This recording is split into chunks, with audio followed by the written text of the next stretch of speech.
বাবা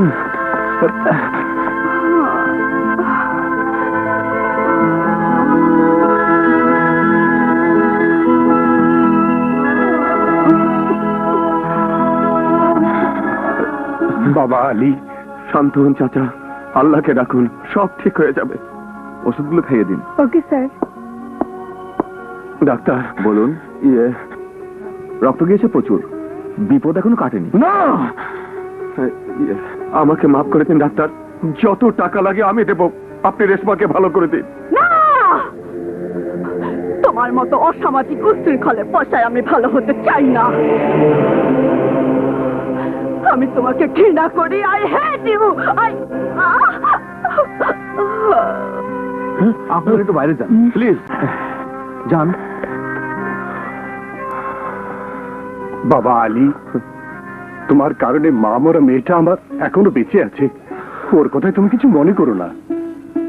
ছেলেবেলায় আমি তোমার শিক্ষক ছিলাম, ওরে আমি না হয় তোমার কাছে ক্ষমা চাইছি। একে বলছেন চাচা? হ্যাঁ, ঠিকই বলছি আলী। অন্যায়ের প্রতিবাদ মানে স্বেচ্ছাচারিতা নয়, উচ্ছৃঙ্খলতা নয়। তুমি অন্যায়ের প্রতিবাদ করেছো, আর আমি চাইবো অন্যায়ের বিচার। আজই আমি বাকেরুল্লাহ চেয়ারম্যানের কাছে এই নির্যাতনের বিচার চাইবো।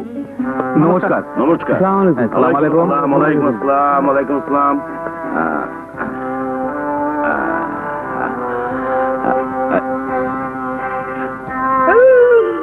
আহা, করছেন কি হ্যাঁ?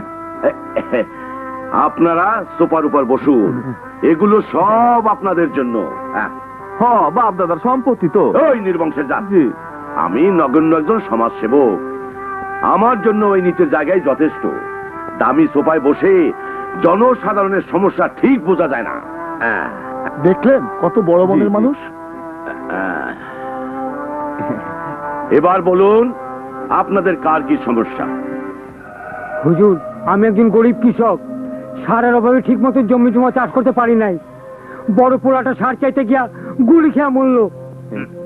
জি, এই সার নিয়ে কোনো কথা বলবেন না, অন্য কথা থাকলে বলুন। সংসারে বড় অভাব, টাকার অভাবে বড় মেয়েটাই বিয়ে দিতে পারতেছি না। ওনার নামে 10,000 টাকা বরাদ্দ করো। টাকাটা আমারে দিলে তো 6 নম্বর বিবিটার লই একটু ফুর্তি করতে পারতাম। ওই নির্বংশে যাক। জি, ঠিকই বলছেন। আপনার এতিমখানার খবর কি মোখলেস মিয়া? কাম সব শেষ, শুধু 7 ডালাই বাকি আছে। বুঝেছি। 1050 দিলে হবে। আলহামদুলিল্লাহ হুজুর। বসেন বসেন। বলেন নগেন বাবু, আপনার মন্দিরের কাজ কত দূর? সব শেষ হয়ে গেছে কর্তা, শুধু রঙের কাজটা বাকি আছে।